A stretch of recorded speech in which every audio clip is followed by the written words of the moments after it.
struggles of bathing a Cane Corso. If you own a Cane Corso, also known as a French Bulldog, it's a real struggle. Don't worry, because I'm here to help you out. First of all, you need to make sure that the bathroom tubes to your Cane Corso are big enough. You don't want them to get stuck in a small space, because they have a lot of engine might become gusty.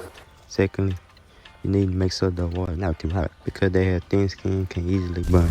And finally, you need to make sure they have all the necessary supplies, like a towel, a mower, and a shampoo that are appropriate for dog. Now, let's get started. First, you put your Cane Corso in the bathroom, and it tries to get out and ready to go out. You try to calm down by getting the tree beat, but they won't listen. So, you grab your shampoo and start to wash them. But you soon realize that they're thick, furry, real hard to get off.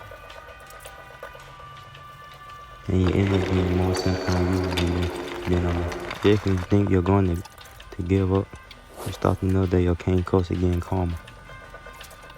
They may be a little bulky at first, but they seem to be more red, so you could continue to wash them. Make sure that you all the shampoo you have. And finally, after a few minutes of hard work, you finish bathing your Cane Corso. Now it's on the best part, drying them off. You take your towel and start to dry them. Making sure to get all the shampoo off completely. And you realize that they smell amazing, like a freshly launched soap. You may or may not have laughed at the thought of your Cane Corso smelling like a soap. In conclusion, bathing a Cane Corso can be a real struggle, but it doesn't have to be a nightmare. Just remember to choose a big enough bathroom, and with some patience and hard work, you'll get a Sonic Cane Corso.